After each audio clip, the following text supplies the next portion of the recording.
Good morning, everyone. And just watching that over and over again, getting that excitement in your veins. Do you feel it? We believe here they are going to win. This morning, San Diego cheering on the Aztecs as they take on UConn for the NCAA men's national title. Thanks for joining us, everyone, here at 6 a.m. I'm Chris Groh.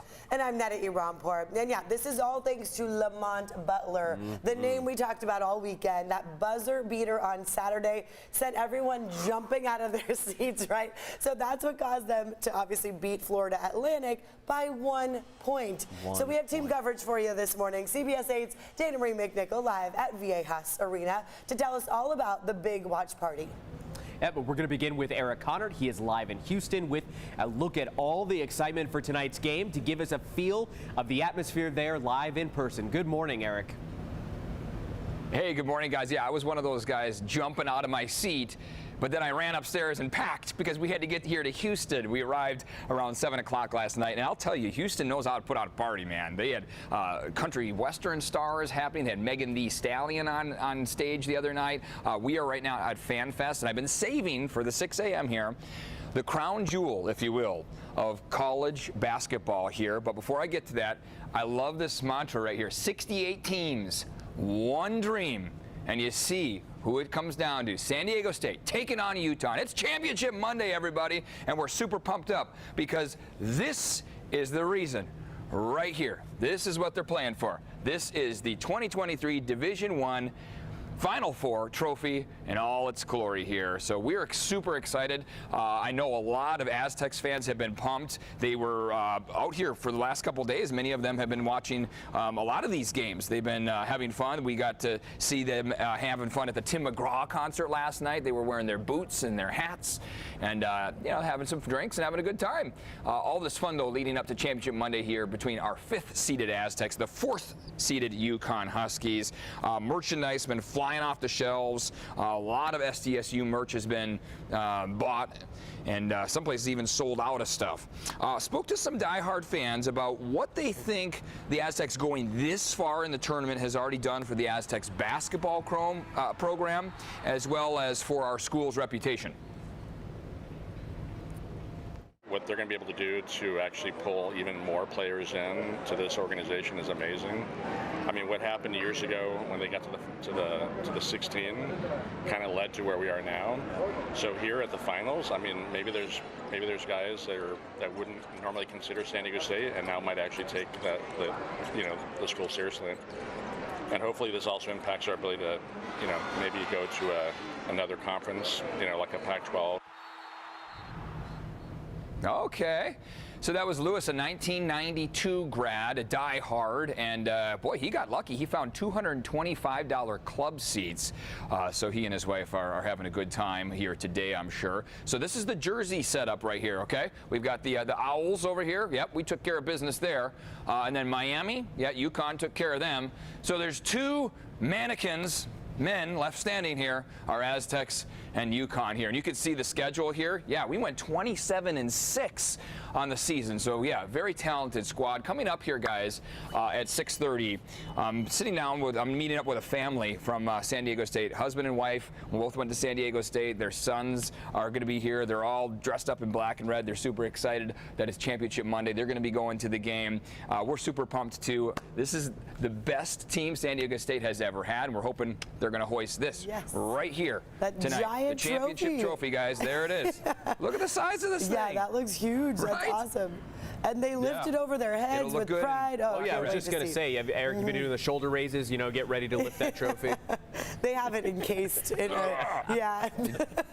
Takes a team. I don't think they gave you the key to open that one up. Not yet. No. In fact, security's watching me. I better just kind of take it easy. No fingerprints. It's nice to see that setup, though. It's cool to see all the jerseys. Yeah. Their record right there on the wall. Yeah, that's awesome. Eric, thank you so much. It's great to see you out there. You bet. And of course, Viejas Arena, for those of you who can't make it to Houston, well, San Diego has a huge watch party tonight. And our Abby Alford captured the moment that the crowd saw that buzzer beater on Saturday. Look.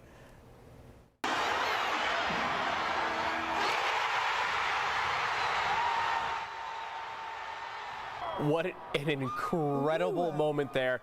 almost beats the actual shot. Watching the reaction, that's the only thing that could compare. Now, fans not only ran out onto the court after that win, but also many of them took over nearby streets. You can see Montezuma, 55th, everybody was out there in the roads. CBS 8's Dana Marie McNichol now live from Viejas Arena with details for tonight. Good morning, Dana Marie. Think we might see that later on today? You know what? That's the hope, right? I think police are ready for a lot of excitement, fans pouring out into the streets when we hopefully win that championship game. And that's why here at San Diego State, they're really trying to create a great atmosphere with a free watch party here at Viejas Arena. And it's quiet right now. But again, let's take a look at what it felt like after that buzzer beater shot when everyone poured out into the street. Everybody doubted us. San Diego never been good. You know what I'm saying? We came and we showed out. Butler hit the last shot. You know what I'm saying? And we going to the championship, baby. And again, you're taking a look at video when fans shut down the streets, blocking traffic, even climbing those street lights. So again, police are looking to see if this is something that could happen tonight. So of course, presence will be increased. So let's take a look at how you can get into this free viewing party.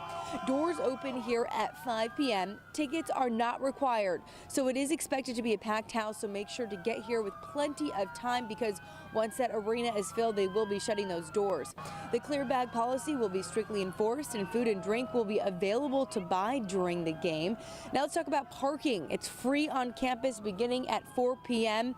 And the street closures will be taking place at 7 p.m. So College Avenue and Lindo Paseo, Montezuma and 55th Street, and 55th and Remington Road. Again, they're just preparing for a lot of fans to be in the street, so they're taking those road closures as a precaution, of course, for whatever happens. If you're not in Houston, this is a great place to be, to experience the atmosphere of the fun and almost feel like you're really there. Now, it is quiet right now, but I'm sure the energy will be picking up here pretty soon. I'm Dana Marie McNichol, coming to you from San Diego State University.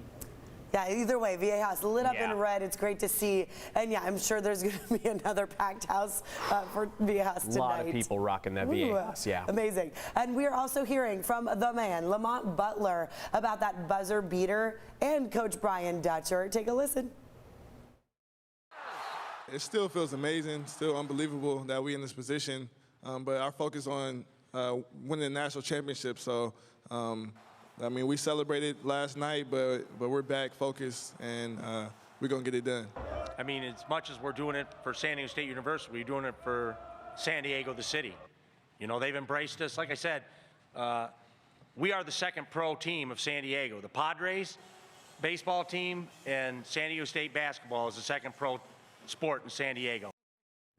Yeah, like sure. that. I agree, Coach. I mean, the amount of buzz around this team is like pro level. Might as well. Absolutely, from Exactly. all of San Diego. Yeah. And you can watch the game right here on CBS 8. It all starts with a special edition of our 4 p.m. newscast, our professional newscasters, as well as pregame coverage on CBS 8, which will start at 5:30. Tip-off is set for 6:20. And you know what's one great thing about basketball as well, too, is with all this rain that we've been getting, doesn't impact it at all. matter. That's right, exactly. Practice inside. That's right. That is a big plus to this. Although we are now moving toward a much drier stretch of weather out there, we're starting to see all that wet weather taper off, with the exception of this morning. This morning is a day where we have plenty of wind, and we have an extensive marine layer that's bringing some light drizzle. Now, here's what you have to keep in mind, is that by the afternoon, and really even by the late morning, we should have plenty of sunshine on hand. Temperatures are still trending cooler than average, but wind is going to be the primary impact. So a light drizzle possible this morning. We've got afternoon sunshine and wind. When we talk about your wind, this is onshore flow. Gusts across the mountains and deserts are particularly breezy, but along the coast and inland, well, that's where we're going to start to see those gusts climb to the 20-mile-per-hour range by about noon and 1 p.m. And then as we head toward your evening, we're going to climb to the 30-mile-per-hour range. So 30 to 40-mile-per-hour gusts expected for your Monday night. That's where you start to really see those arrows push farther off to the east. As far as your projections go for how much rain we could see, things are expected to stay incredibly light.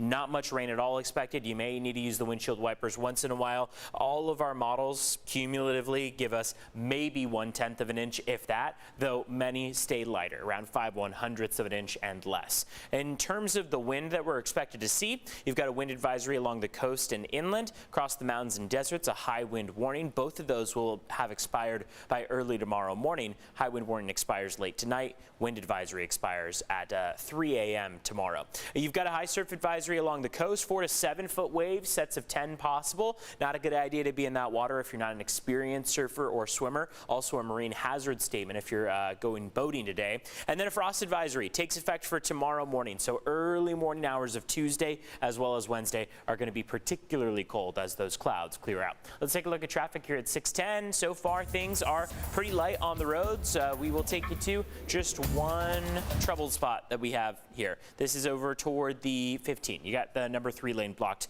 with some debris on the road on 15 northbound at exit 3. That's as you get onto the 805. Coming up, we're going to be talking more about the forecast and the strong warming trend, dramatic warming trend that we'll have on the way throughout the rest of the week. Back to you. All right, thank you so much.